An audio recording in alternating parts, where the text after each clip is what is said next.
Anytime. Okay, why don't we go ahead and get started? This is Barry Shultz. He's with the Colorado Department of Human Services. He's a monitor, and our monitor has been for about a year. And he does all of our CIRs and our physical management data, and comes out and talks with us and investigates if that's needed. And we have just been really grateful this last year. He's been wonderful to work with, and we're really glad he's our monitor. And it feels like it's a real collaboration where we're working hand in hand with the Department of Human Services. And it's a lot about how we work together, how we solve the problems in working with the really challenging kids we have. And Barry's been in the field for a very long time and has a huge amount of information and ideas, and just really works on a problem-solving basis. So I'm glad you're here today, Barry. Thanks. Thank you, Joan. How many of you are direct care? Okay. What other kind of positions? Supervisors? Any therapists? Okay. Good. A good kind of well-rounded group. Just for you that don't know me, prior to my life with the state, my only experience is all residential treatment. That's all I've done. Okay? And I've also worked with girls. I worked with girls for 7, 8, 9 years. I've worked with, a lot of the same girls you have. I've worked with girls with psychosis. I've worked with girls with, typical oppositional type, borderline girls, pregnant girls, borderline pregnant girls. I've worked with a lot of different type of girls too. And I've also worked a lot with boys. And I've done pretty much every position in residential care. So hopefully some of what I have to offer will help you in whatever your role is with the client. So today we're going to talk about the title. The title, De-escalation is too late. It is kind of my feeling that by the time you get to the point where you have to de-escalate a child, okay, and I say kid a lot, that's just how I talk about the youth and the children. I say kid, okay? I hope that's not offensive to anyone, but typically by the time you get to that point, it's too late. And we'll talk about why it's too late in this a little bit. Okay, Joe.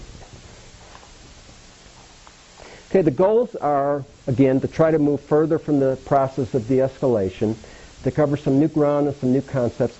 I'm going to talk about some things that you probably haven't heard before in other trainings for CPI, or maybe some of you have been trained in TCI prior to CPI, or maybe another management technique. And so we're going to introduce some new concepts. And we're going to talk about new sources of influence that you can have with youth.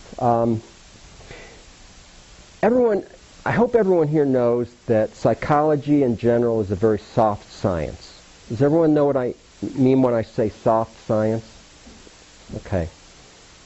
Typically something like physics. Okay, if A happens, there's, a 99.9% chance that B is going to happen, right? Okay.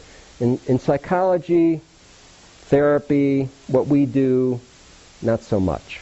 Okay? A can happen 5 times, B can happen at 100%, 5 times it can happen not at all, sometimes it can happen half the time. So there's so many variables involved with what they do. None of them are totally predictable like some of the other sciences, so that's why it's a soft science.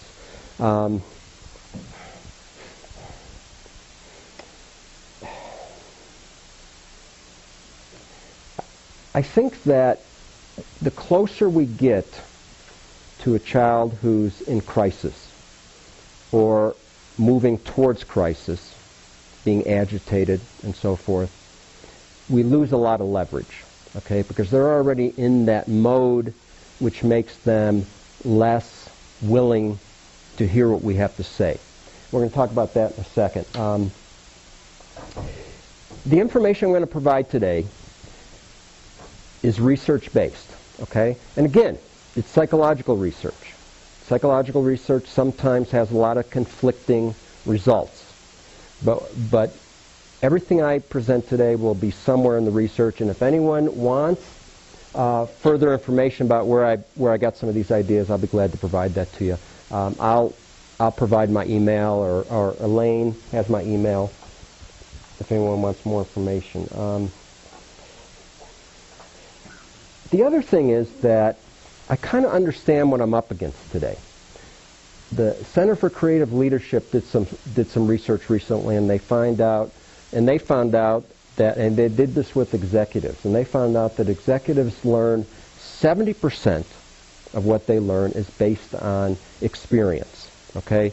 Trial and error, just doing the job.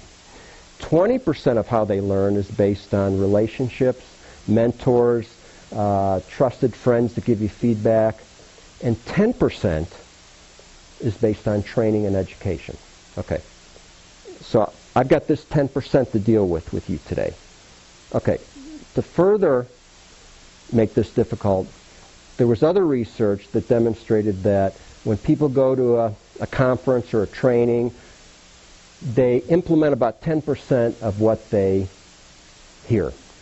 Okay, so if you take that 10% of the 10%, I'm dealing with 1%. Okay, so I'll let you know when that 1% comes up. So you can do whatever you need to do until then, okay? Okay. What we're going to do today is, and I know this is a simplified, this is kind of how we are, then there's a crisis, okay? You know, there are certain things we observe and don't observe and so forth. What we're going to do today is we're going to have the same road, but we're going to have a number of checkpoints. And these checkpoints are for you as tools to better identify when you have to intervene and when you should intervene with kids.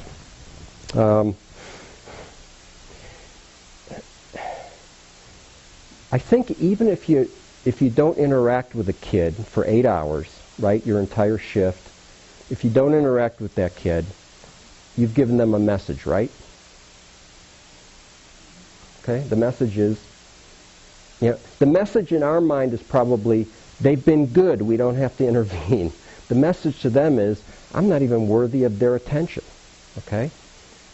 So we all see it differently. We have to learn how to see, we have to learn how to read how kids perceive us as well as how we perceive kids, and realize there's a big disconnect. This, The Other 23 Hours is a book. Has anyone heard of it? Okay. It was a book written, probably in the 70s, and it was written by some folks out at the, I think it was called the Trishman Center in Massachusetts. It was a response to a book called The Golden Hour. And The Golden Hour was about the therapeutic hour. Okay? The importance of the therapeutic hour. And typically back then they did, usually because a lot more kids were in psychiatric hospitals and they had different approaches in residential. A lot of kids got a therapy hour every day. Okay, so it was called the Golden Hour. Well, I think some people were offended by that. Okay? And as important as therapy is, someone had to demonstrate that what child care workers do, what life skill workers do, that's pretty critical as well. So this book was written in response to that. And it reminds me of a conversation I had in one of my first couple of years as a therapist down in the Springs. I was getting supervision with a psychiatrist, and I started talking about concerns some families had about the influence of their kids watching movies or influences at school, various people and so forth. And he kind of looked at me and he said, Barry, he goes, the lady that checks out your groceries at Safeway, she's not going to determine your family values. Okay? So it was like, oh, okay. So the family. And in the absence of the family, it's you. It's you. Okay? Those who spend the most time with the children, with the kids, have the most influence. Okay? So an 8-hour shift times 5, 40 hours a week, that's a lot of influence. A lot of influence. And we don't want to ever underestimate that. The other thing about therapy is difficult in its own way because when kids go into therapy, they're somewhat defended. Okay? It's almost like, we had this thing at our home with the dinner table. The boys would sit down and my wife kind of right away would say, so how's your week going? What's going on? What's going on at school? And I'm going, this is not good. Because boys just don't like that. They don't like to talk about what's going on in their life as much as probably maybe girls do. But and my wife grew up with 3 other sisters, no brothers, so didn't really quite understand that. So my experience, and I was a therapist for about 10 years, and my experience was that it took several sessions for me to gain the child's trust, for them to be less defended, but they were always on the edge of, don't ask me that, we can't go there, okay? It takes a while. In the milieu, it's a little bit more relaxed, not always, it's a little bit more relaxed, and sometimes you can have some influence that a therapist may not be able to have as well.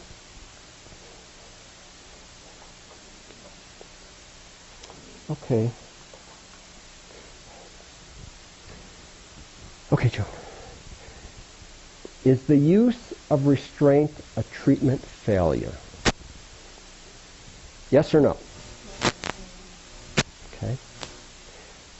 There are no studies out there that demonstrate any clinical utility for restraint. No benefits from a clinical perspective of restraint. I think the benefits for restraint are emergency and safety, but there's no clinical. How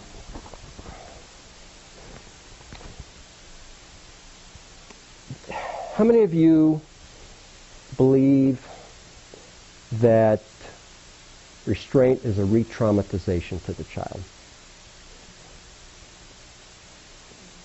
How many of you agree that a very high percentage of the kids we deal with have been traumatized? Okay. Pretty much we're all in agreement that most of our kids have been traumatized. Okay. I'm going to read you something. Unfortunately, research about re-traumatization is very difficult to do.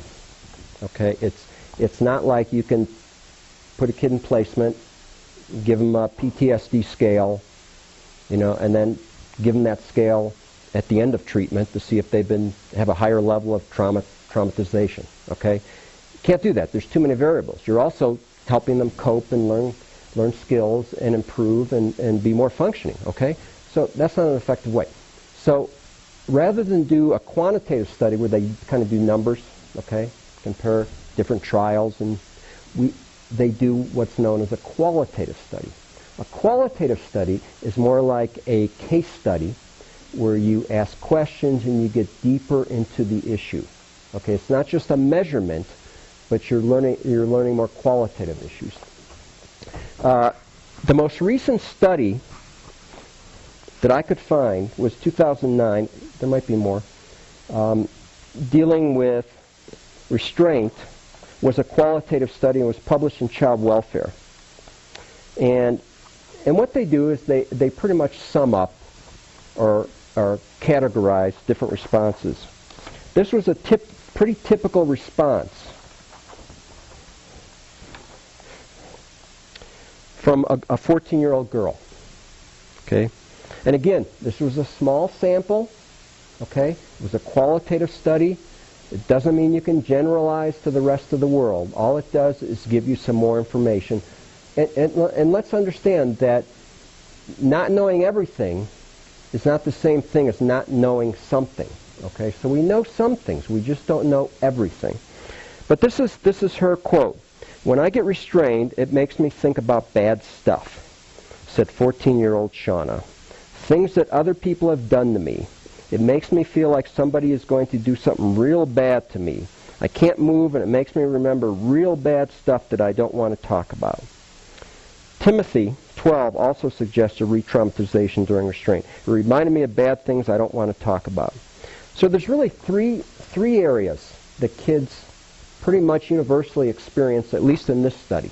And I've seen other studies, older studies, that were pretty similar, as fear, okay, and the re-traumatization experience. And the other thing is anger. They want to hurt the person that they perceive as hurting them. Okay? So anger enters this equation. And we're going to talk a little bit about anger a little bit deeper into this presentation. But it's real important to know. Now, the difficult thing with our kids, again, we talked about a soft science. We talked about how difficult it is to... Yeah, you know, it was really like 2.5. Okay. I was including re-traumatization there, but really kind of the fear and anger are kind of part and parcel of that, so I misspoke. So, anyway, okay, because, we talk about, people say, well, psychology isn't rocket science. Let me tell you, psychology is more complex than rocket science, okay? Like we talked about, A equals B, okay? For us, A can equal A, B, C, D, E, F, G, and a number of things, okay? Think about this. If you're in the hospital, okay, Tamara, you can, I think you clearly understand this. When you're in the hospital, you're connected to a pulse ox, you're connected to a machine that measures your respiratory, your heart rate. What else do they measure on those machines? I mean, is that pretty much it? Pulse ox, respiratory, and okay. Blood pressure, thank you, blood pressure. So think about that. Nurse pops in every so often, looks at the numbers and goes, takes off or goes, we got to get someone, okay? Wouldn't it be great if our kids were wired like that? We could check them out. Are they getting a little angry? Oh, yeah, that's up a little bit. Okay. Wait a minute. Are they depressed? Oh, yeah. Yeah. We have to guess. They sometimes don't give us a lot of signals. Okay? We have to learn to be more aware of those signals. The signals are there. Sometimes we're tuned in. Sometimes we aren't. We have to increase our awareness. Okay?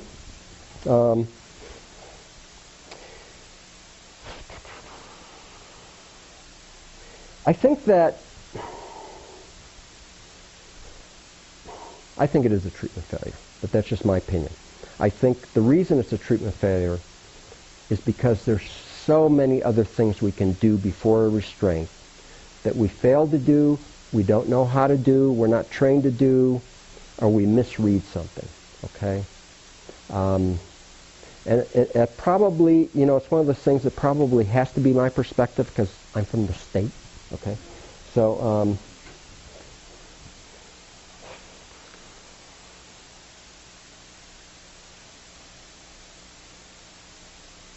anyway, the treatment failure comes over here.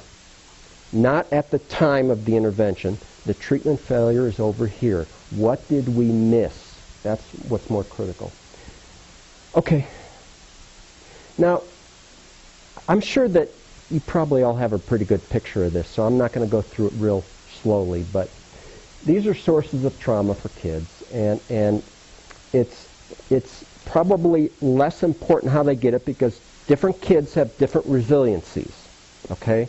Some kids are better at handling physical abuse. Some kids, probably neglect, if anything, is probably the worst. The research around neglect, kids being left in cribs for, so many months at a time and so forth, those are the worst. But here's something that's real important. The research is pretty clear on this, okay? If any of these traumas occur when a child is 5 years old or less, okay? 5 years or less, there's 3 times the probability of a PTSD diagnosis, 3 times more than if a child's 13 or older, okay? So a young child who has basically no way to rationalize, think about, justify this type of abuse, okay, is different than an adolescent that can somehow, maybe put 2 and 2 together and realize it wasn't their fault. Not always, but, there's different resiliencies in different ages. Okay, Joe. Kids that are traumatized early, and the earlier, the worse the effects of this, okay? The brain, the trauma is stored in what they call the midbrain, okay, the rear part of the brain. It's sometimes referred to as the reptilian brain. It's where a lot of your motor activities are stored. Learning how to ride a bike, okay, that's kind of stored back there. Once you learn how to ride a bike, you know how to ride a bike, okay? But what happens is, these kids that have been traumatized, anytime they're threatened, and we'll talk about how easy it is to threaten them in a few minutes. Anytime they're threatened, there's 3 3 ways in which they respond. Reflexively, because it's all about survival at that point. Okay? It's saving themselves. Impulsively, because they can't think through the consequences. That's not part of their game plan yet. They just can't do that. So they just act without thinking. And the last one, aggressively, because they want to end the threat. They want it to be over as quickly as possible. So that's the 3 ways they respond. So when a kid is really, really agitated, okay, and you're up there talking to him, think about your choices, don't forget you got a home visit coming up tomorrow, we really need to get to lunch. Okay, this is what they're hearing. Blah, blah, blah, blah, blah. This is what they're thinking. Is she going to hit me? Should I run? Am I going to get restrained? Can I get out that door? Okay? They're not hearing you. Okay, again, there's different gradients of that. Okay? But typically, a kid that feels threatened isn't focused on your voice. Okay?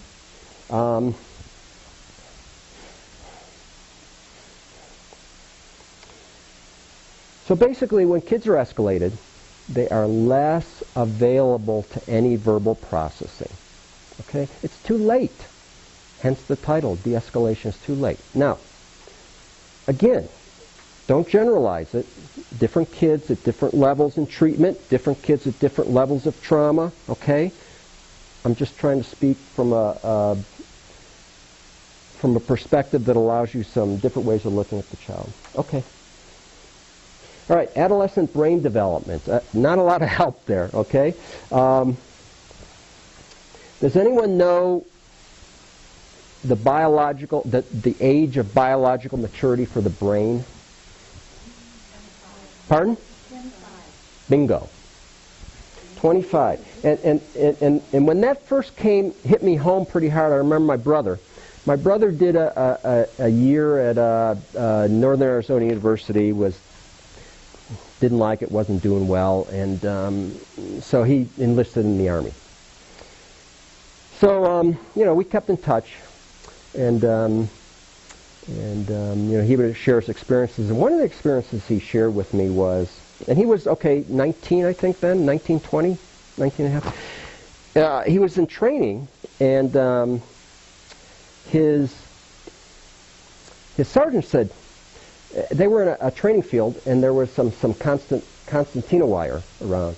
And he goes, Shultz, go over there and jump on that concertina wire and let everyone else use you as a footbridge to get over it. So he runs over, lays on there. He's got all his coats on and all that, all his gear on and everything. And everyone, and I'm thinking to myself, when he told me that, I said, really? And then it occurred to me why the enlistment age is 18. Okay? Does that make sense? Okay, that makes sense, okay? And I have one other proof that sometimes the biological age of brain development, the executive function, is even older. Actually 3. Jackass 1, Jackass 2, Jackass 3. Okay? Has anyone seen the? I don't think Johnny Knoxville has quite gotten there yet, but so anyhow, the frontal lobe, that which develops at the very last opportunity almost, controls impulsivity, judgment, planning. It's considered your executive functioning, okay? It's what is critical to good problem solving, okay?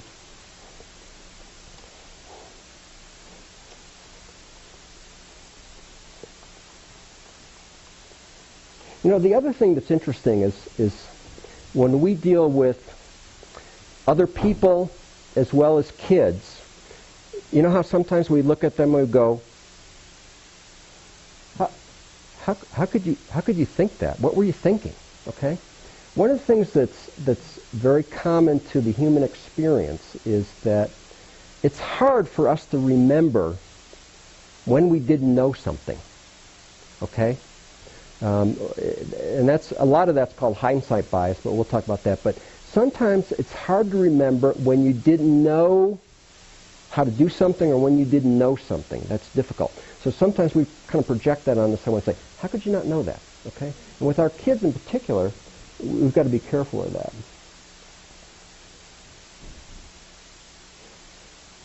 Okay, Joe.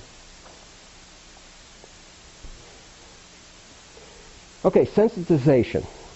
Oh, it did come up. Anyone remember that movie? All right. All right, that was a movie that was really influenced me as kind of a young person in psych back when it came out. This was a movie about sensitization, covert sensitization. What they did was they took a criminal that engaged in a violent murder and they conditioned him.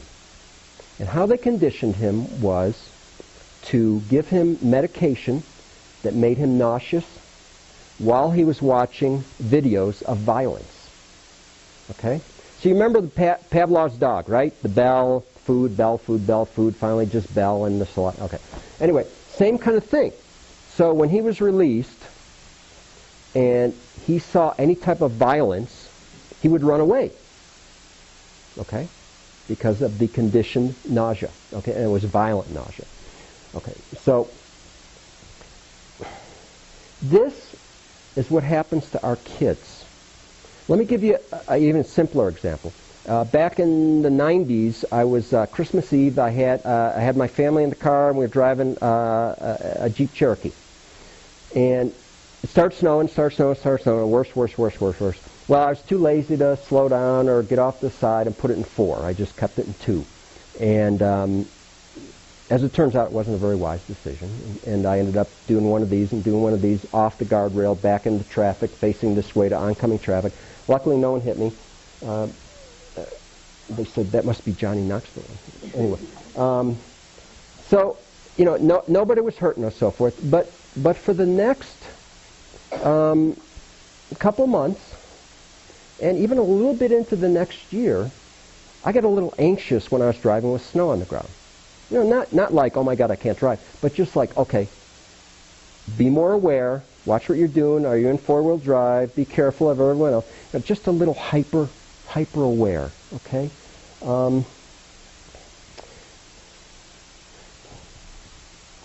The thing with our kids is that they're sensitized to the trauma. Okay?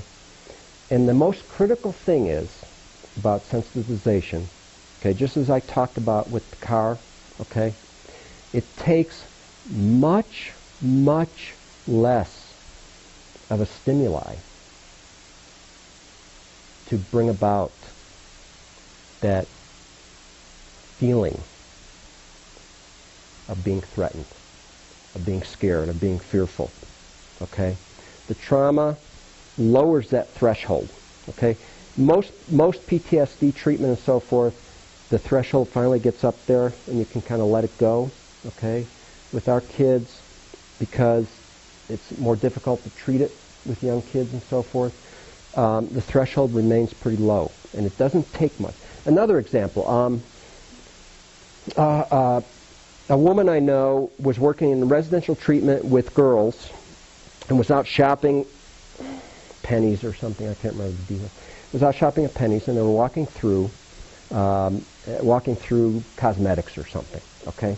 And one of the girls started getting anxious and acting out a little bit, okay? Just kind of being oppositional, just don't touch me, leave me alone. Just kind of, the precipitating behaviors to, something's going on. And luckily, this girl was a little bit further in treatment and was able to settle down. But when they kind of processed it, what they figured out was she had been sexually abused by her father, and she smelled the cologne. It was her father's cologne. So it's not just visual. Other senses are really in tune when you're being traumatized, okay? Have any of you experienced, you hear a song from 10 years ago, and it brings about a certain emotional feeling, okay? That's the same kind of thing, So this is a checkpoint. You have to remember that you may not have a clue about what about you is triggering that in a child. You may not have a clue, okay? You've got to check yourself, okay? In the therapeutic parlance, they call that kind of transference, okay? What is it that I'm bringing up, and that type of thing. For here, consider it, just being able to be more aware of how you can stimulate a child towards escalation by not even be aware of how you're doing it.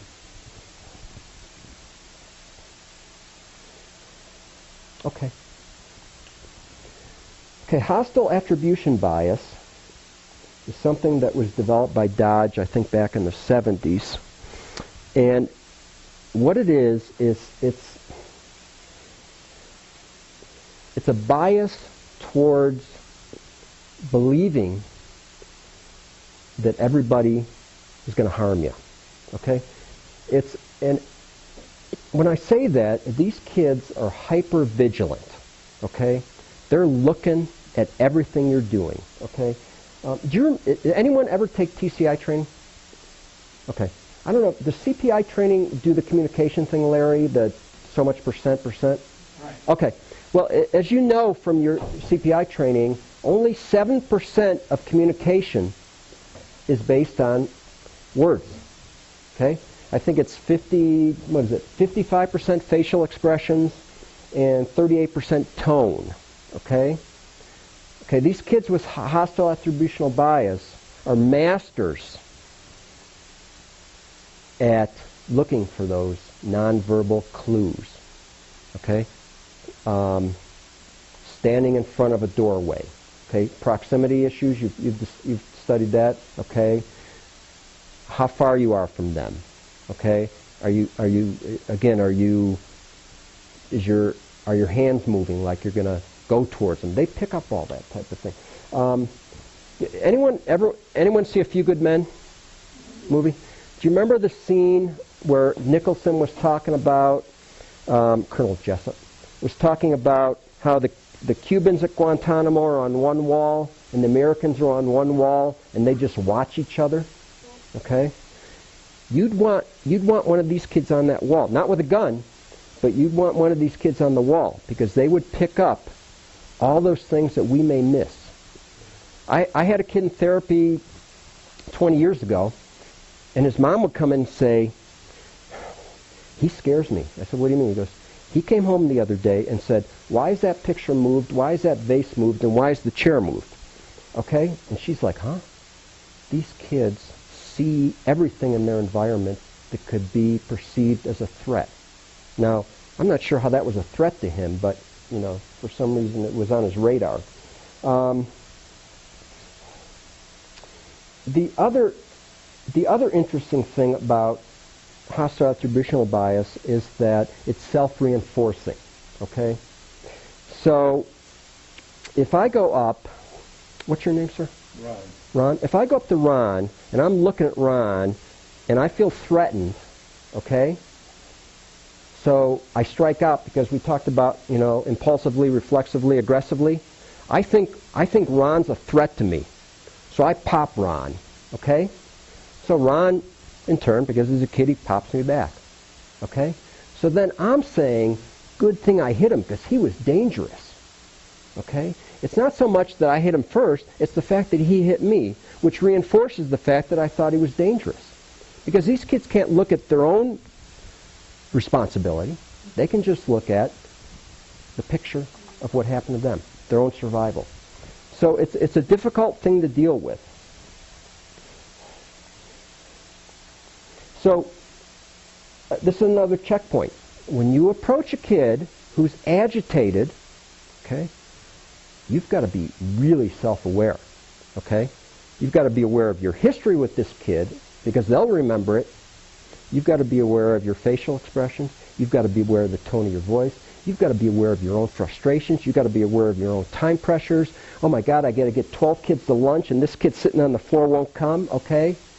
You've got to deal with all that, okay? It's all going to influence this. Okay, Joe. Justice.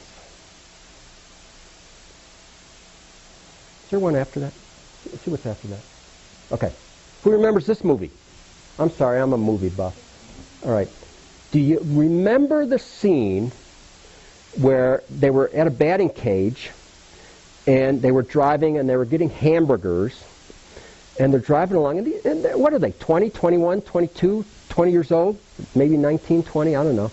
And all of a sudden, Matt Damon, Will Hunting, looks up and he sees a kid that harassed him in kindergarten. Do you remember that? The kid used to beat him up in kindergarten. Okay, so what was that, 15 years ago? So they stop the car, he gets out, and he starts pummeling the kid. Do you remember that scene? Just starts pummeling the kid. Okay? That's the type of justice our kids believe in. Girls are a little bit different. There's more and more studies about the physicality of girls, the aggressiveness of girls. But believe me, girls don't forget. They'll get you somehow. Okay? Okay? So it's not just guys.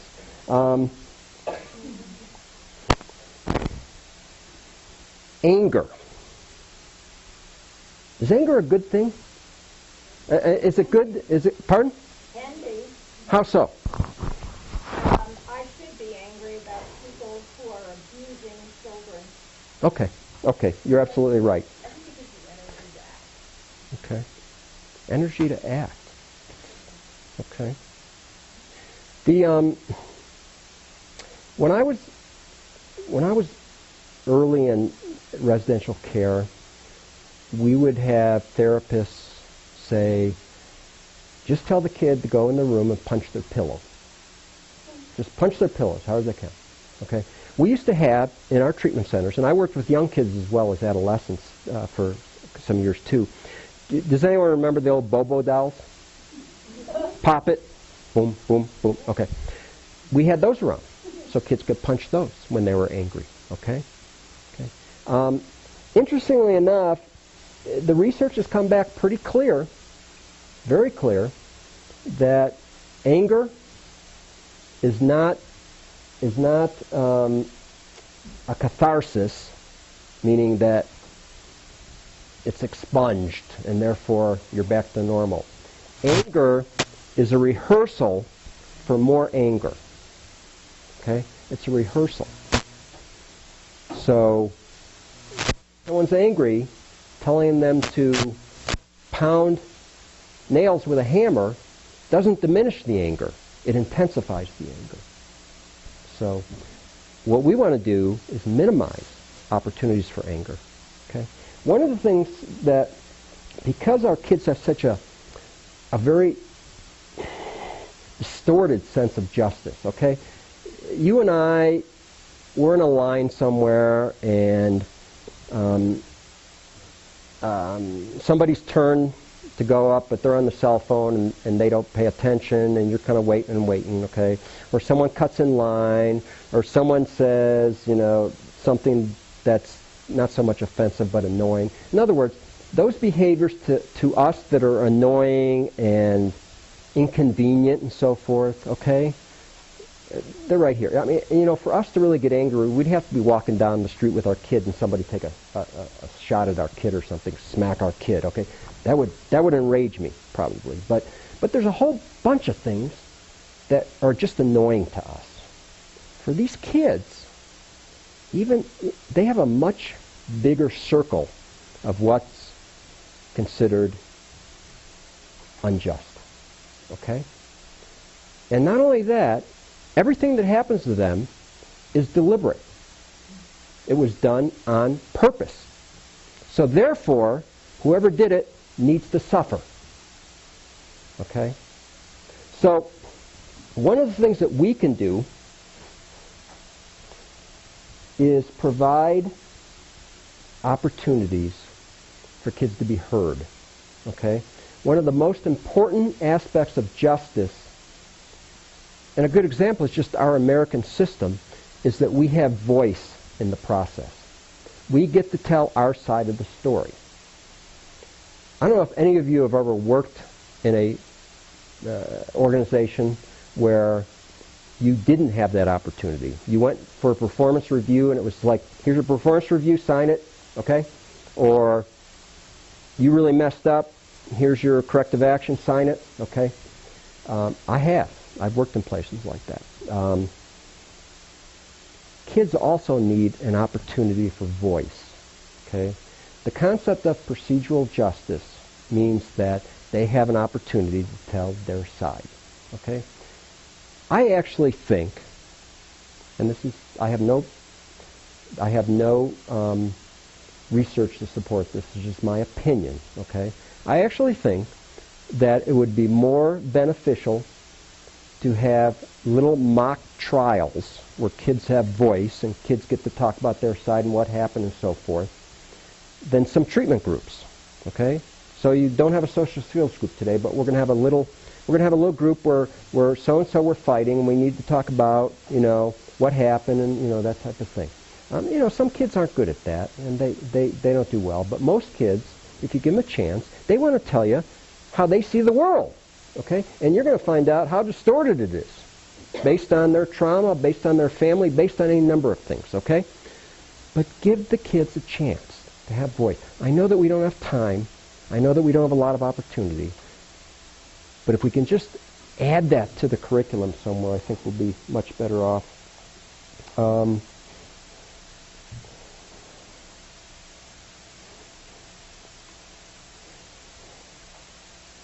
Also, there's something called excitation transfer.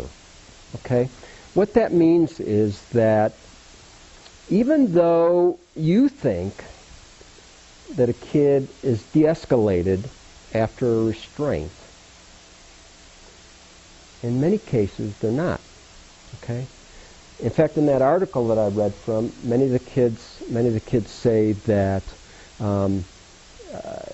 the reason they de-escalate is because of the pain of being restrained. And I know we do our best not to cause pain. I know that. I've been in too many restraints that I even want to remember. But sometimes we don't always have great control of our own emotions. Okay? We try. Okay? Anyway, when a kid is pretty much escalated, okay, they don't go down as quickly as you think. Okay?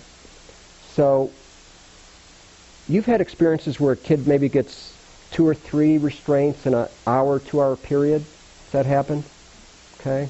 And that's usually because we didn't appropriately get them back down to where they can process with us or something. Okay? It's not easy. Again, it's complex. But the excitation doesn't just doesn't refer to restraint. It refers to any escalated process, even playing basketball. If you're out playing basketball and you're playing a pretty aggressive game or a pretty competitive game, some of that aggressiveness is going to continue, and then when you're out driving 20 minutes later, you may be a more aggressive driver and not really have in mind what's going on. So be careful with kids and understand that cycle doesn't go down as quick as you think, okay? There's going to be aspects of that escalation for a while.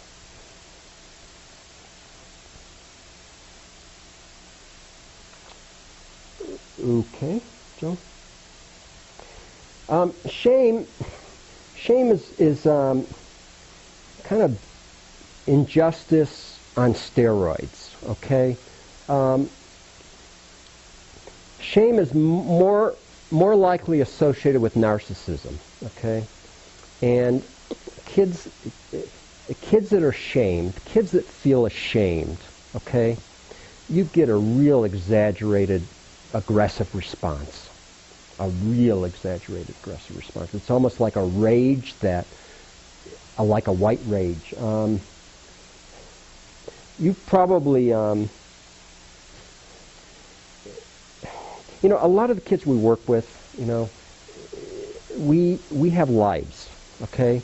We pretty much try to obey the laws. We try to do the right thing because, we have stuff we don't want to lose. We don't want to lose our freedom, okay? We have life. A lot of these kids don't feel that way, okay? A lot of these kids have nothing to lose. In some ways, it's tantamount to a prison mentality, where shame is, disrespect is a big thing in prison, okay? And if you disrespect somebody, okay, who knows what's going to happen? It gets pretty aggressive.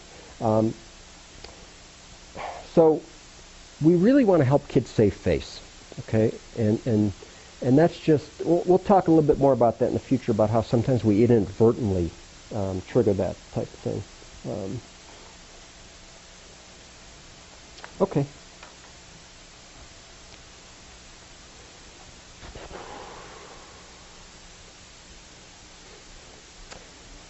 California in the 90s, California starts everything, right? Anyone here from California? Okay.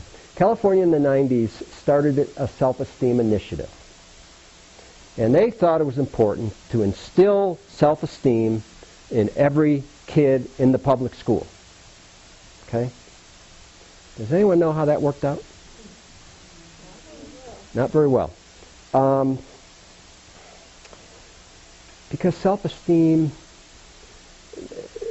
there's one place that self-esteem, or I should say value, is pretty much unconditional, and not always, unfortunately, otherwise we wouldn't have kids in treatment.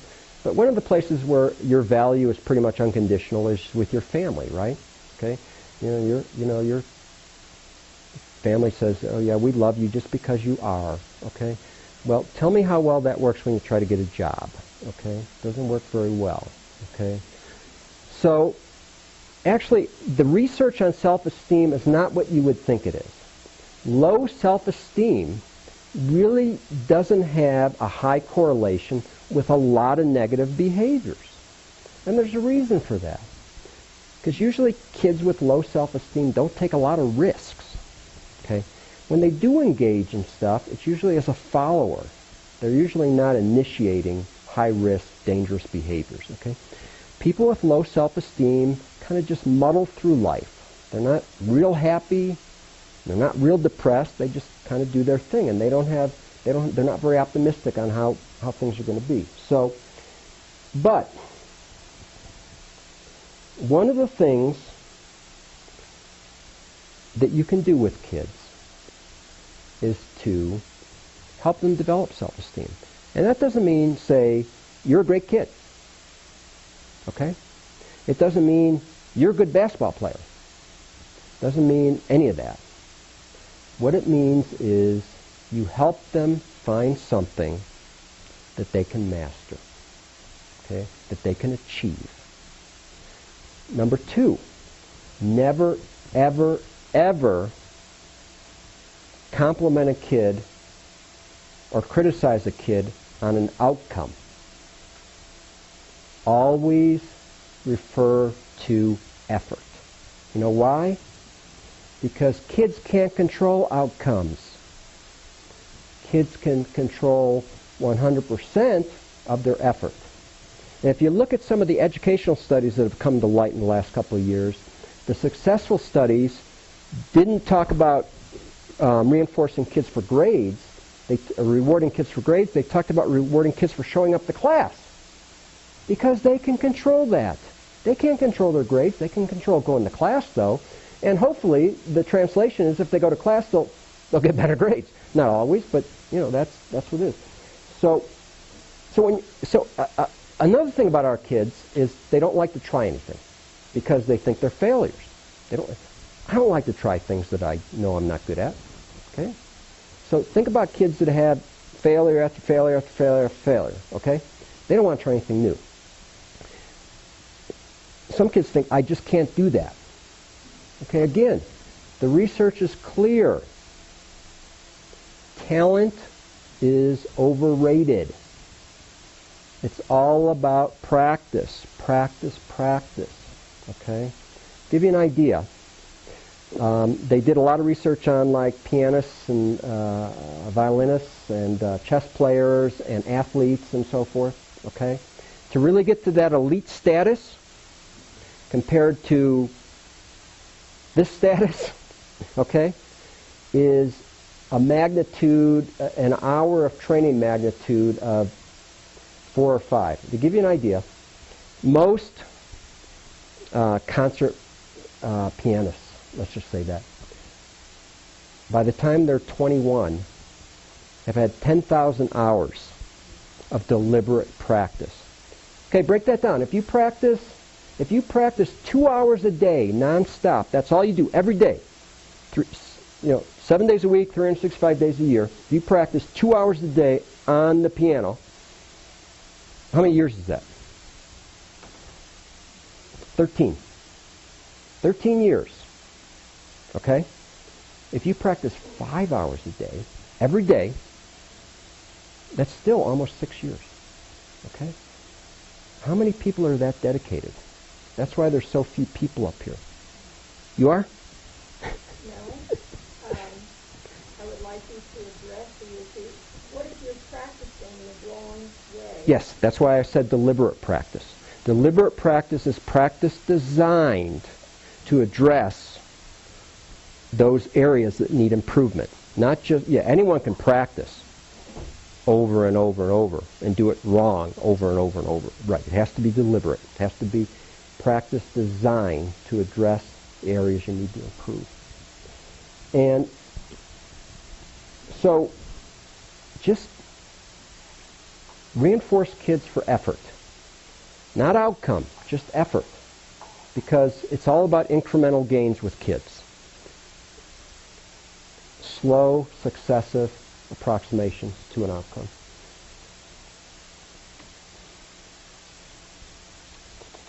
Narcissism, you got to be aware. One of the problems we have with our kids, I don't know if you've picked up on it because maybe it started back in the 90s in California. A lot of our kids feel real entitled, don't they? Okay? Very entitled. Okay, there's a correlation of entitlement with narcissism. Okay? Narcissism is kind of a false sense of self-esteem, but it takes just a little bit to pop that bubble. And when you pop that bubble, any type of criticism, any type of feedback that they disagree with, when that bubble pops, what happens? A lot of anger. A lot of anger defending their false self-esteem. Okay? So, you got to be real careful. This is one where, because our kids are so entitled, we can't address that head on. We have to do it rationally. Okay, Joe. All right. These are the obstacles that you all have when you're in the milieu. Okay? Hostile attribution bias. We talked about that. Okay? Expect that. Trauma bases. We talked about that. History of unsupportive relationships. One of the biggest errors that we make working with kids is we think we're in the role of a savior. I'm not saying everyone thinks that, but I sure did at one time. I'm thinking, oh, they're going to love me. I won't abuse them, I won't hurt them, and I'll feed them, and I'll, make sure they go to school. Oh, what a bunch of rubbish. These kids, we end up we over-rely on the importance of our relationship with these kids.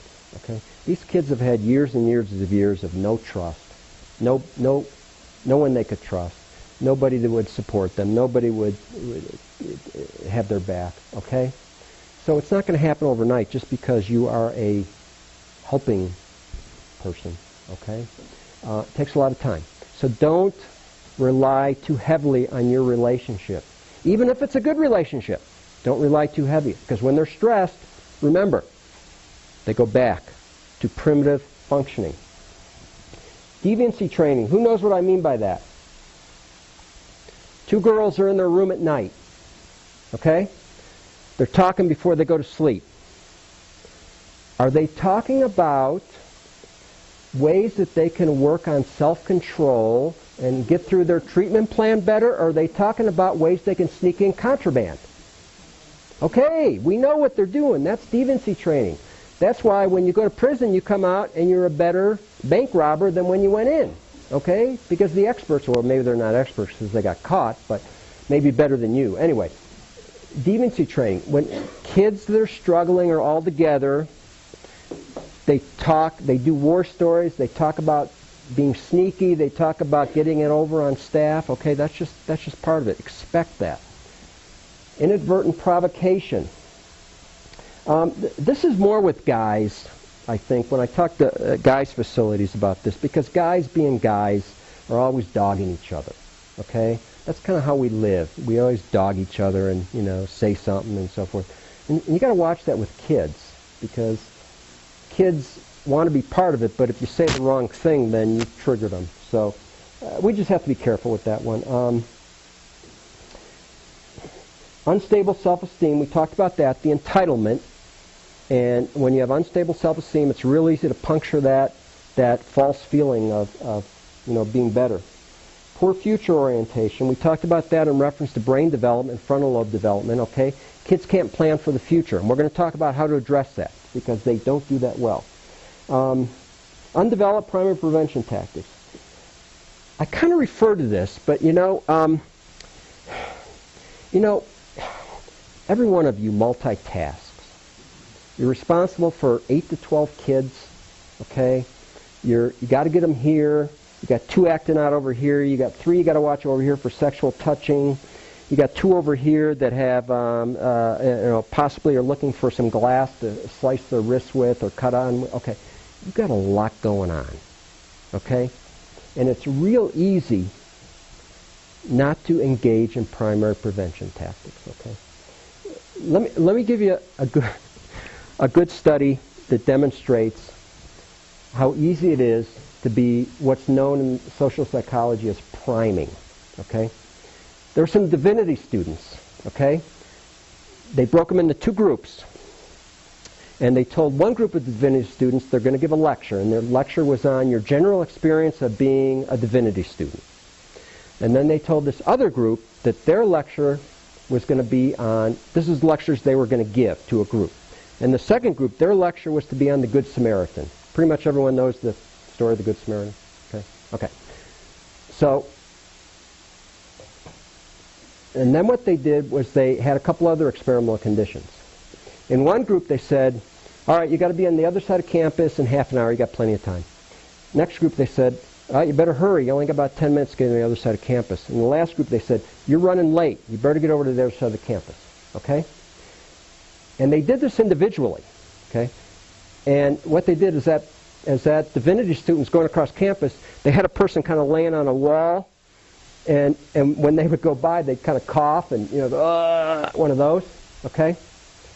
So, do you think it mattered which speech they were going to give, the Good Samaritan or the general discussion?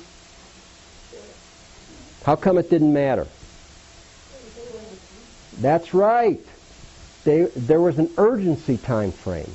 So even those that were going to talk about the Good Samaritan just walked past those people, just stepped over them, you know. Like, you're in my way.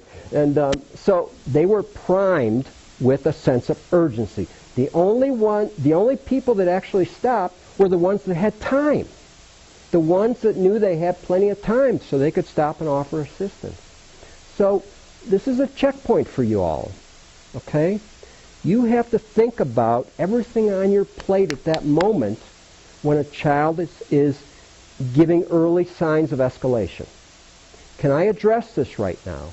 Should I address this right now? What else have I got going? What's a priority? What's not a priority? So when I say undeveloped primary prevention, I really mean unused or underused. Okay? You clearly have those skills, but you're possibly not using them because you're trying to multitask. Is multitasking possible? Research says no. Research says that if you're doing more than one thing, each loses full attention. Okay? And the studies are very clear with cell phones and driving, other type things. There's been a lot of studies with multitasking. There are people that clearly say they can multitask. And I'm one of those that absolutely can't. I sometimes, if I'm on the cell phone and driving, when I hang up, I go, how did I get here? How did that happen? Okay? If I'm on the phone and on the computer, people that I talk to know me by now, and they say, are you on the computer? Because I'm always saying, what? What? So I'm a failure at that. So basically, we need to become more aware, less passive, okay? Can't be passive in this business. We can't be preoccupied, and we can't be unfocused. Okay. All right, I'm just going to briefly talk about relationships. I'm sure that most of you have had relationships, the importance of relationships discussed over and over. It's an endurance event, okay? Again, don't rely too heavily early in the relationship on the relationship because it won't be effective. It's very difficult because some of these kids are very unlikable, okay? I'm sorry I said that, but let's be honest. Some of these kids are unlikable. It's hard to get close to them, okay? Because they push you and push you and push your buttons, okay? We've got to find a way to get past that, okay? We need to be a professional at that point. Respect and influence. Power is a weapon. Power is our least effective tool. Okay? Kids never get better by virtue of a display of power. Okay? All it does is teach them that power is the most effective way to get their needs met. Okay? And the minute typically the person with the power is gone, they go back to their acting out. Okay? So that's not the rule. The rule of 16. The rule of 16 is that for every 8-hour shift, you should have 16 contacts with every kid on the unit. Okay, now, I'm not being crazy here when I say that. It could be really simple. It was a great effort on that math test. I'll talk to you later. Joan, how you doing today? Good. Okay. Simple stuff. Just connect. Just connect. Check in. Check in with them. Okay. Let them know you're there. Let them know you're thinking about them. And when they say, oh, let me tell you about that math test. If you have time, great. If not, say, I'd love to hear about that math test. Can we do it in 20 minutes? Okay. When we're sitting at lunch or dinner? Okay. But connect with them. 16, the rule of 16. Also, there's some recent research in positivity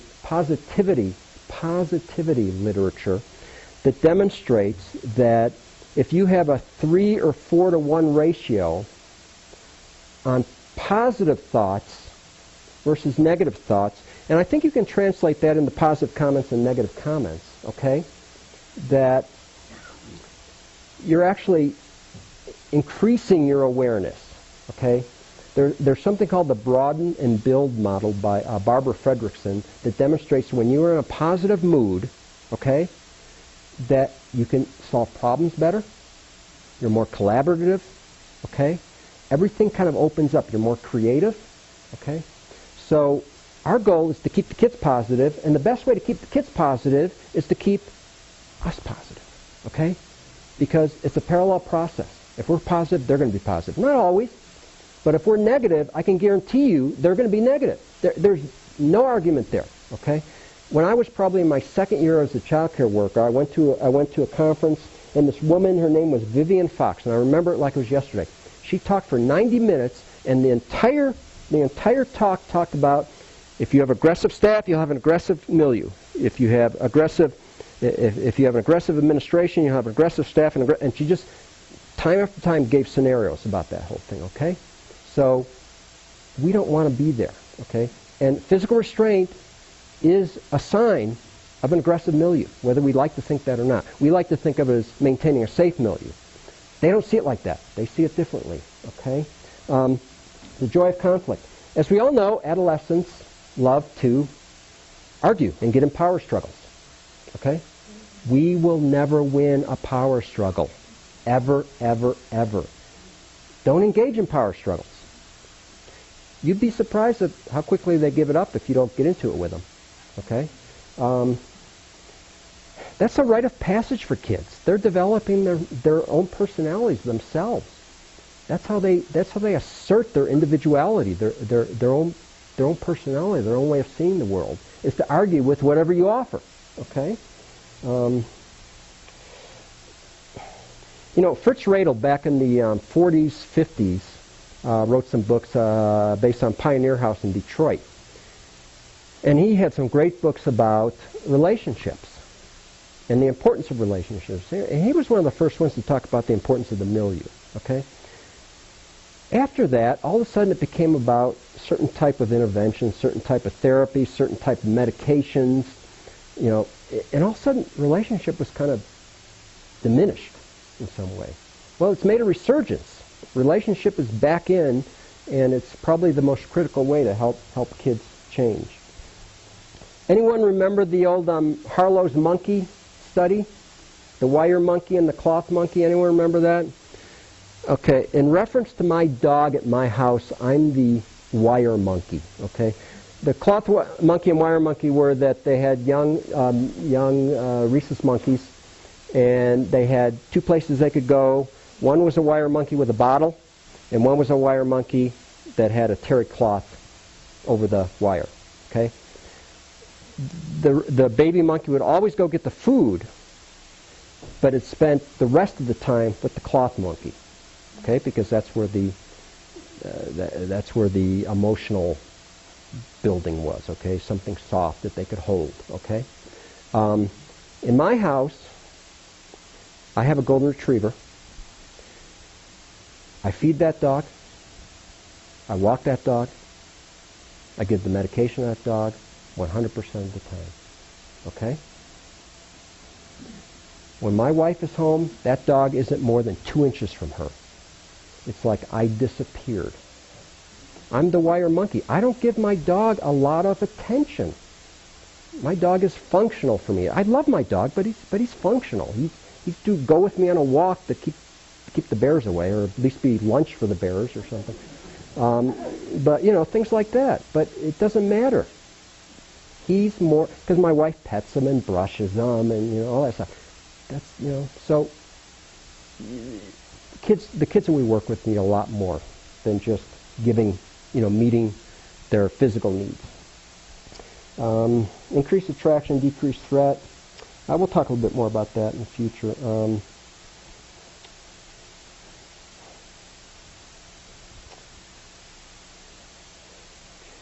Remember, you can't develop relationships when you're behind the desk. Okay? You just can't. I know sometimes you have to be behind the desk. Unfortunately, our business requires more paperwork, and I know you can blame me for a lot of that, but than we would like. But you can't build a relationship behind the desk. Okay, okay, Joe.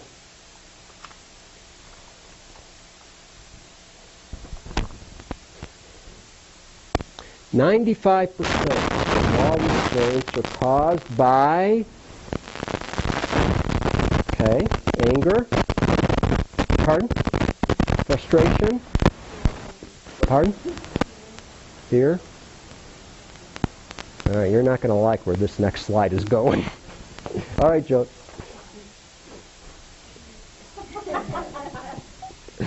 All right, now, all right, let me read something to you again. What did I do with that article? Okay. This is from a staff. Although the adult professionals saw restraint as an ineffective means of teaching new behavior, they also believed that restraint avoidance was the children's responsibility, not theirs. The adults were asked if anyone could have done anything differently to avoid the restraints to which they were involved. All of the adults in this study responded to this question, indicating a change in the child's behavior rather than their own. If, when he got upset, he would have asked for a cool down, but he never would have been restrained. I did everything I was trained to do, but he could have avoided the whole thing. Okay? Now, don't get me wrong. I'm not trying to get down on staff. I'm just trying to increase your awareness of some potential contribution that we have to this process. Okay?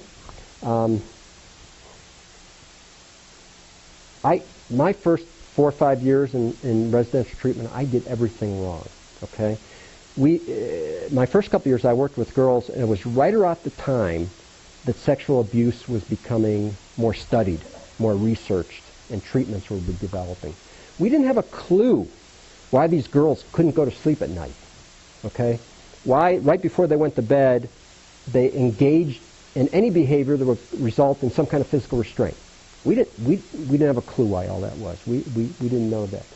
So I've made every possible mistake times 10 with restraints. Again, we talked about communication, nonverbal communication, how important that is. You've got to check that. Okay. Number 2, sometimes we miss things, and with girls in particular we miss things. Here's an example. Man and woman, let's just say husband and wife are driving down the road.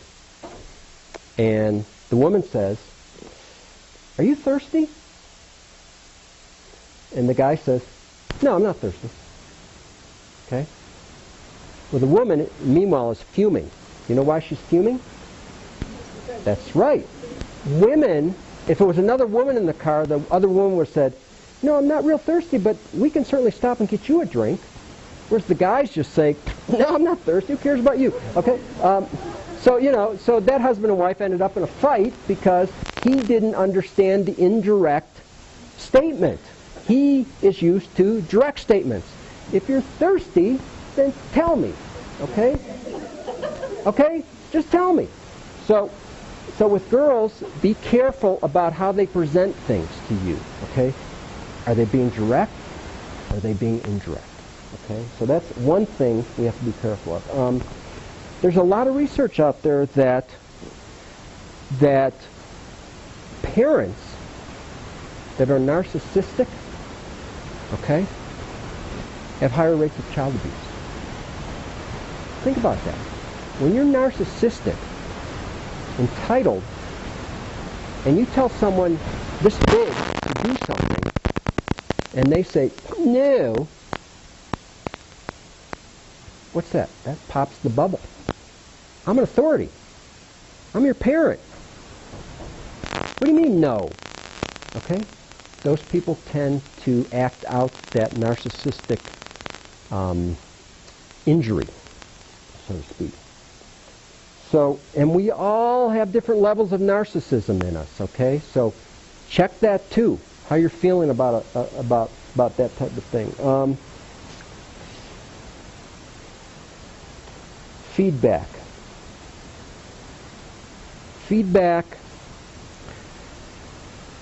Feedback is a paradox, okay?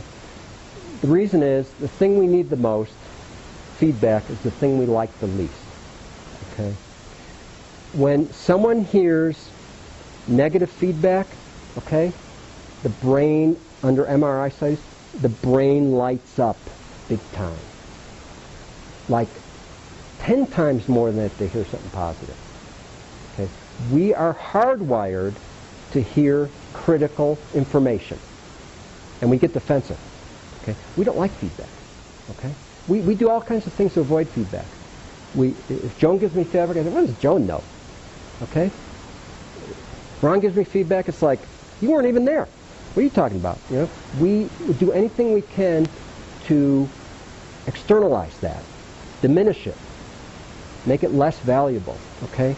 Kids are no different.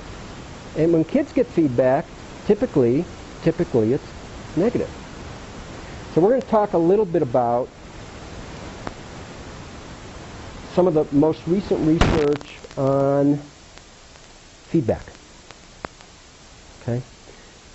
First of all, lead with questions.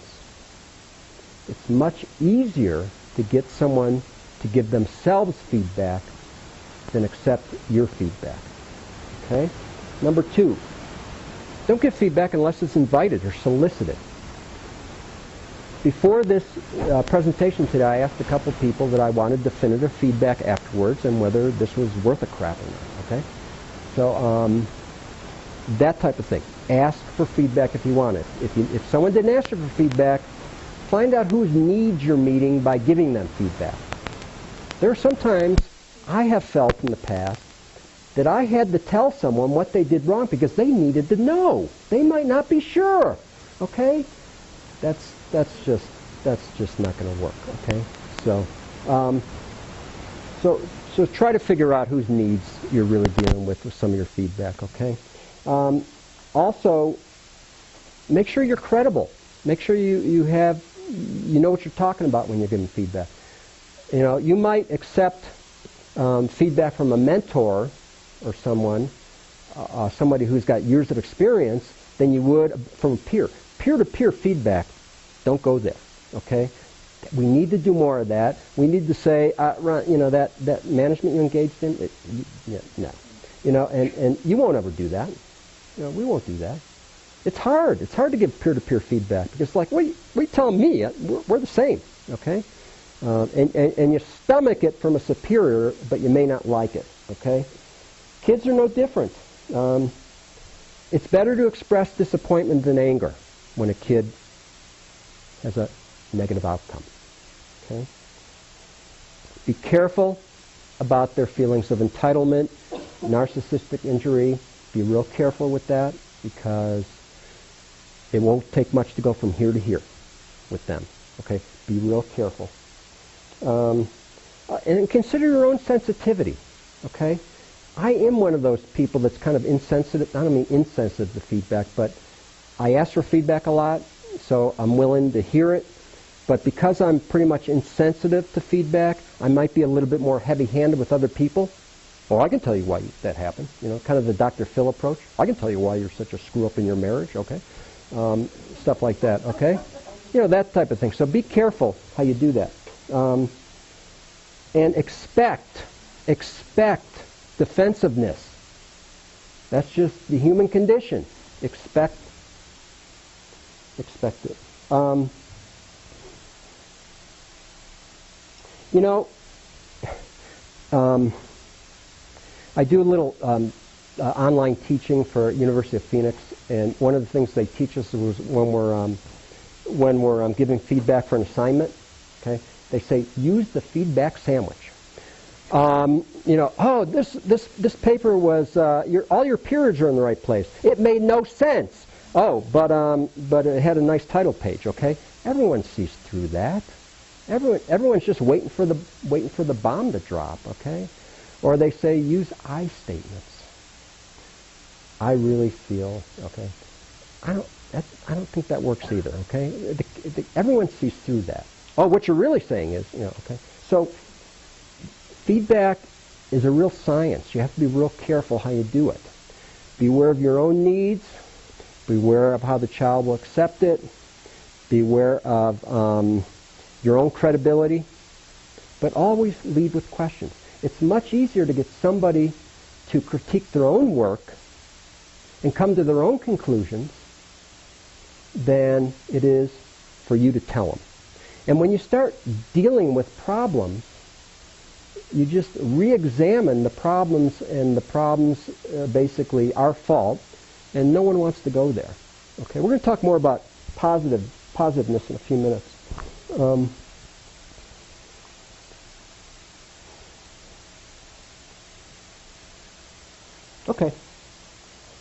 Okay, these are our obstacles. Okay, this is the 1%. Okay, this is the 1%. We have a lot of problem-solving problems. We have a lot of biases. We have a lot of conflicts. We have a lot of time pressure, all kinds of things. We are not great at solving problems. That's just human nature. Okay, do we have to talk about the Challenger? Do we have to talk about, Deepwater Horizon? I mean, all those things were fraught with problems that weren't handled well. So let's start with confirmation bias. We are hardwired, yes, hardwired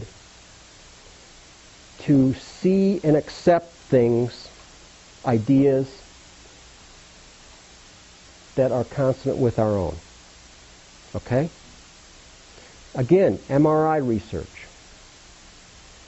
When you hear an idea and you're all wired up and taking pictures of it, when you hear something that is in agreement with what your position already is, okay, brain lights up. When you hear something that it is in contrast to what you believe, there's no activity. You're not even considering it. You've dismissed it. Okay? This is kind of a motivated bias. Now, the other part of this is when somebody presents you information that supports your position, you don't give it another thought. You just accept it. But if someone presents you information that's contrary to your position, you scrutinize that. You scrutinize it. It doesn't matter if the research that supports your position was lousy. Doesn't matter because it supports your position. Okay. So, when we're dealing with kids,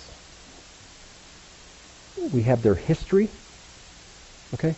You've all, I'm sure, all heard of the research where they went to a teacher and they said, a 5th grade teacher, and they said, hey, we've done something different this year.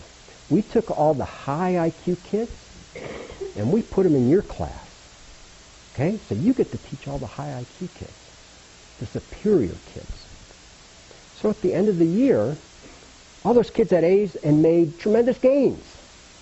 And then they came back and said, teacher, that was a cross-section of all the kids in the school. Those weren't the brighter kids. Okay? So we have biases. And think about that in physical restraint.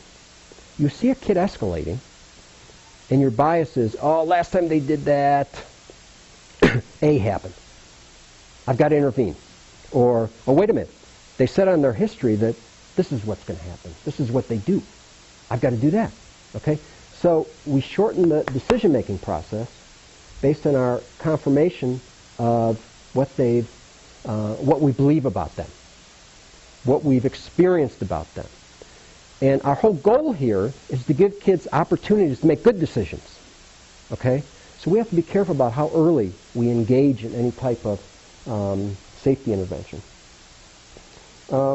Hindsight bias. This is where you think you knew something was going to happen despite the fact that there was really no evidence. For instance, of course I knew Green Bay was going to win the Super Bowl. Of course. I mean, look at Rodgers. He was on a roll. There was no way Pittsburgh was going to stop him. You know, if you'd asked me that, day before the game, I think Pittsburgh's looking pretty good. Okay, we think we knew something when we really didn't. I'm going to read you another quote, which I think this is one of the things we do is when we, Decker aptly reminds us that the point of investigations of human error, that means maybe a debriefing for a physical restraint, okay? Maybe a med error, maybe anything, okay? Is not to find where people went wrong, okay? But to understand why their assessments and actions made sense at the time. with the information available. Progressively working backwards through a causal framework with a known outcome runs the risk of delusional clarity and important lessons unlearned. So in other words, if we take an injury to a kid in a physical restraint and we work backwards, okay, we miss the important points about why we engaged in that in the first place, because we're too focused on the outcome and finding a way to justify or support that outcome. So we miss things, okay? So, again, we're not looking to point fingers. We're looking at the process, and we're looking at better ways to intervene with these kids. So, fundamental attribution error. Okay, so if I walked into this room and I fell on my face, and then as I was trying to catch myself on the table, I knocked down water on the floor. Be honest now, what's the first thing that would come to your mind? Huh? Okay, good. Why? Okay. If you did something not wrong, but out of the ordinary. Okay. What else? Now that's the therapist. That's not the real person talking. I think most people would say, I didn't mean to downgrade that, but I think most people will go, "Oh God, what a klutz." Okay, jeez, has he ever walked before? Okay, and you're right. I mean, a lot of people will say, "Oh God, I hope he's okay," but maybe I'm projecting too much my own stuff onto you guys. But I would laugh and say, "Oh my God." Anyway. Fundamental attribution error is that when that happens to me, I say, oh, I tripped because there was a tear in the rug, there was a cord there, my shoelace was untied, it wasn't close enough to the table to catch myself, okay? We externalize it to the situation. When we see someone else do it, we internalize to the person, because that's the most salient feature, the person. Okay, so when we look at kids engaging in negative behavior, we automatically, according to this theory, we automatically look at what the kid's involvement was from their personality. Oh, he's just an aggressive kid. He always does that. Okay?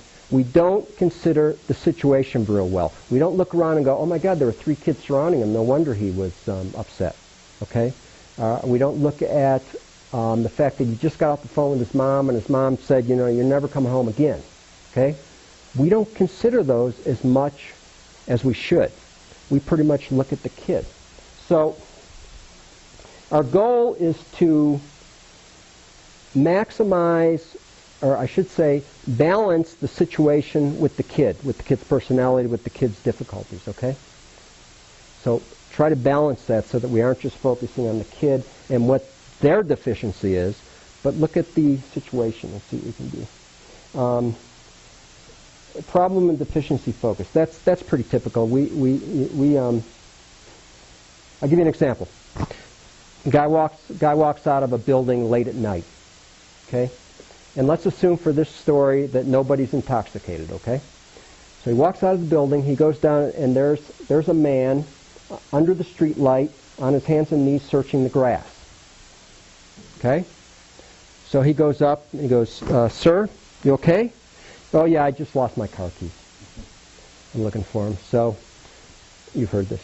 So he goes, I'll help you. So he's getting on the ground, they're looking all over, and he goes, after about 5-10 minutes, he goes, you sure you lost them here? He goes, oh, no, I lost them over there, but the light's better here. Okay? That's what we do.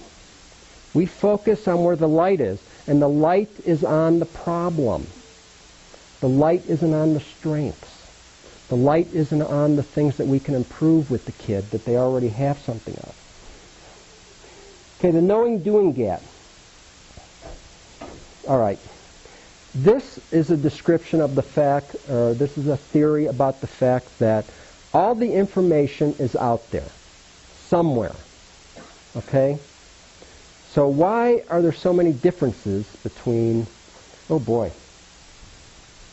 I'll try to get through this quickly. Sorry. I'm kind of going on. Anyway, I can give you 10 studies that demonstrate you can reduce physical restraint by 90%. 10 studies, 90%. Okay? So why isn't everyone doing it? It can be done. Okay? There's clear research out there that it can be done. So, and the reason we don't do that, there's 4 reasons.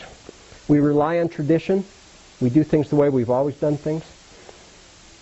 We defer to bad information. We have fear of change, because in any change process there's a lot of effort. And we don't examine our assumptions. And one assumption might be, well, we have to restrain kids to keep them safe. Okay? Well, how many of those are really safety-oriented? How many could be addressed in a different way? Deferring to supervisors or others with perceived expertise. All right, you just won 2 seats to go to Vegas on Southwest Airlines. Okay? And you have a choice. There's 2 planes. You can pick the plane that the pilot is flying, or you can pick the plane that the first officer is flying. Which plane would you pick? Okay. I would pick the first officer, even though there's a captain and a first officer in each plane. The reason is, if the captain makes a mistake, the first officer is less willing to let him know that and critique him on that. There is study after study of major airline fatalities that were done, and they happen a lot in collectivist countries where it's not okay to question your superior. In this country, it's a little bit more so. Okay?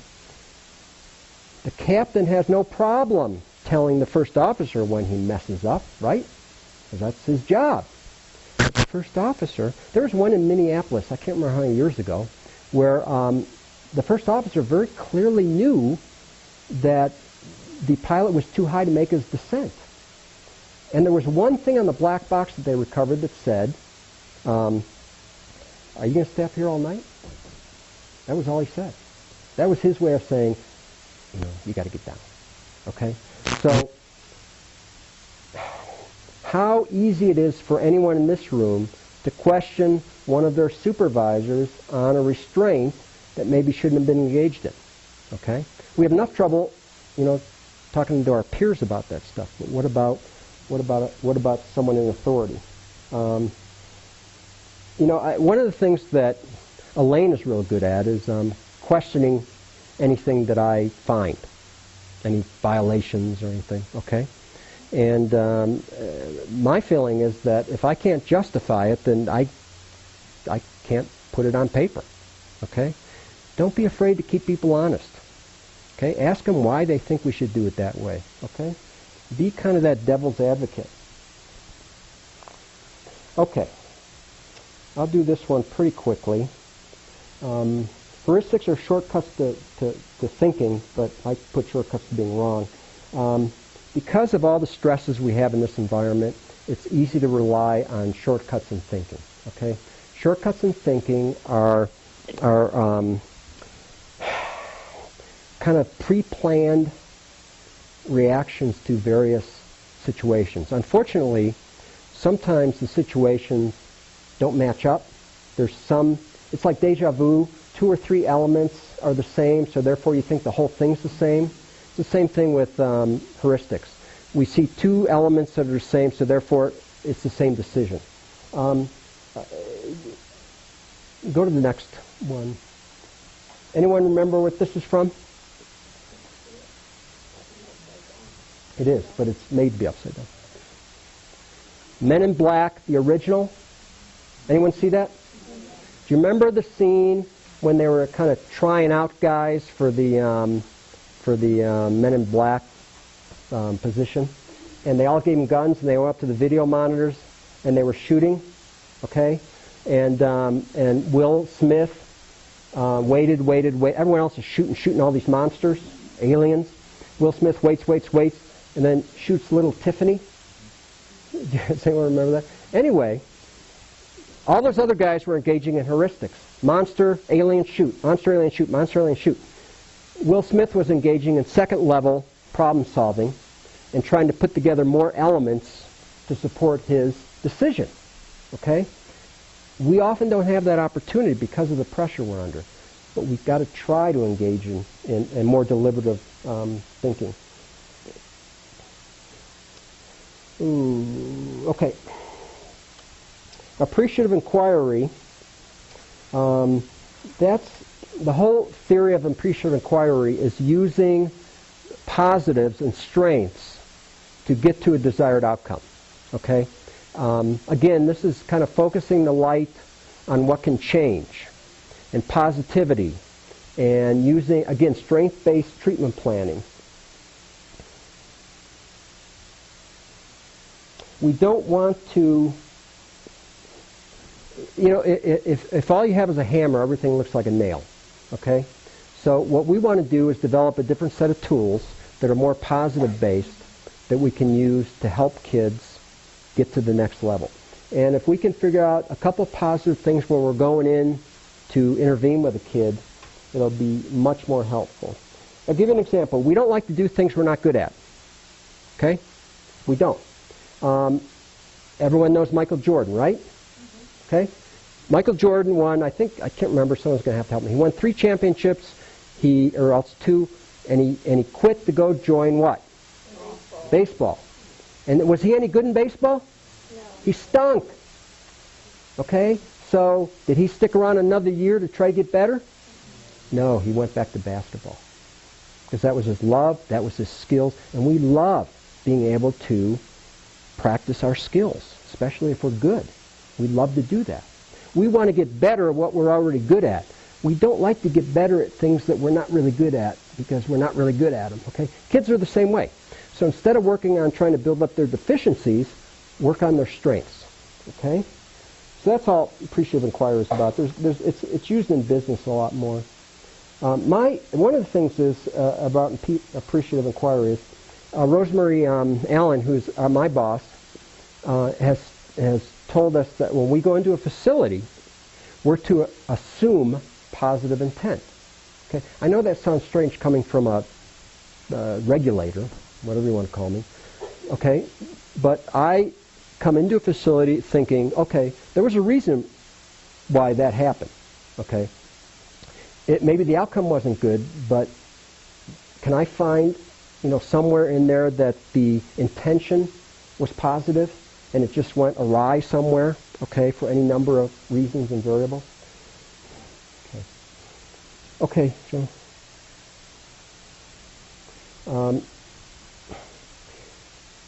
Give kids control, okay? Give them the ability to predict their environment. You can do that by talking about the schedule, reiterating the schedule, reiterating the reiteration about the schedule.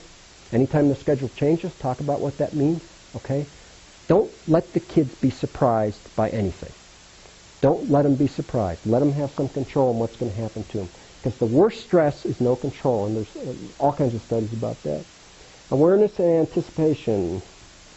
This is us scanning the environment, kind of like those kids with hostile attributional bias.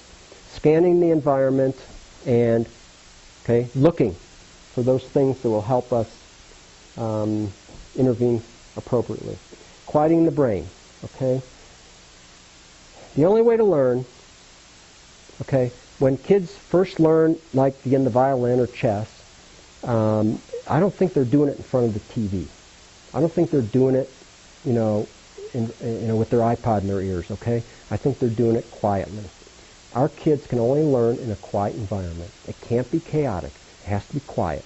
Somehow we have to replicate a sanctuary for our kids. Downsizing deviance. Unfortunately, one of the problems is working with kids is that we start normalizing deviance, okay? For those of you that go home to a family, you're able to kind of see the difference, okay? But it's like again, Apocalypse Now. I think Kurtz, Marlon Brando said, to be a good soldier, you have to be a bad human being. Okay? That's a big jump from where I'm talking, but it's easy to normalize the deviance. We have to downsize deviance.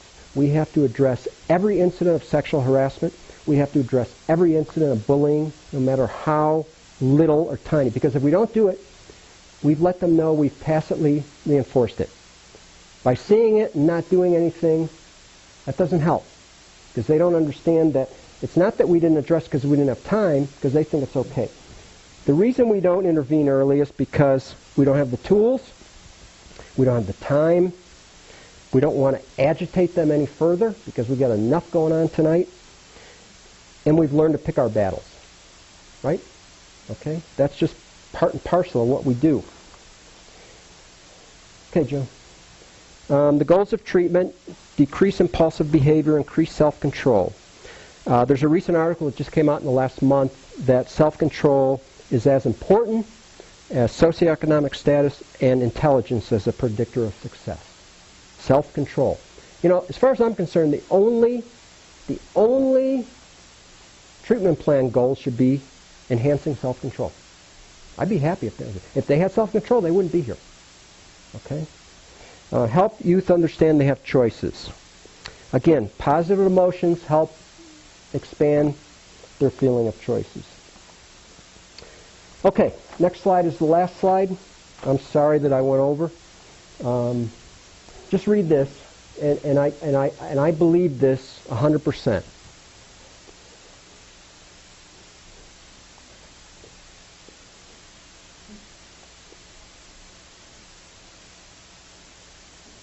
If we can just adjust a little bit, just adjust a little bit in understanding what these kids are going through, as hard as it can be, because it's tough to go 8 hours with all the chaos that can sometimes ensue in the milieu, okay? I know this is tough, but I don't believe that. I used to have a supervisor that says, oh no, the milieu must be a microcosm of society. Okay? Everything that happens in the microcosm should happen out there. In other words, the same noise that's out there should be in here. I don't believe that. I believe that kids learn best in a quiet environment and a sanctuary environment and an opportunity to quiet their brain. Because if you can't quiet their brain, they can't develop any of the frontal lobe. Okay? And again, the best way to help them develop is role plays. Okay? Because role plays activate the back and the front part of the brain together. Okay? And that's how they need rote. You don't have a lot of aha stuff with kids. They don't have that insight real well. Okay? It's more rote stuff, repetitive. Okay? So, okay. Any questions, concerns, clarifications? And again, I apologize. I went over. I added so much stuff that I didn't time it. Yes. I know some of your things you said humor, example. Yeah, you know, that again was, and the reason I kind of skipped over is because it's more of a male thing. You know, guys with guys, they try to be funny and they say stupid things, and you know, yeah. Yes, Joe. I think that's really civil with sarcasm. Yes. It might be funny, but I think the kid walks away thinking it's only funny because a certain person was screwed, and then it's just I am sarcasm is a very big thing with me, and I've irritated a lot of kids with my sarcasm, and staff, and supervisors, and anyway, but yeah, I agree with you. Yeah. When you talk about the development midbrain, where these responses come from, you're talking about above the medulla oblongata that registers or regulates all involuntary. Well, it's more, maybe midbrain isn't right. It's more the it's referred to as kind of the lizard brain, but it's probably what you're describing. You know, the one that's reactive.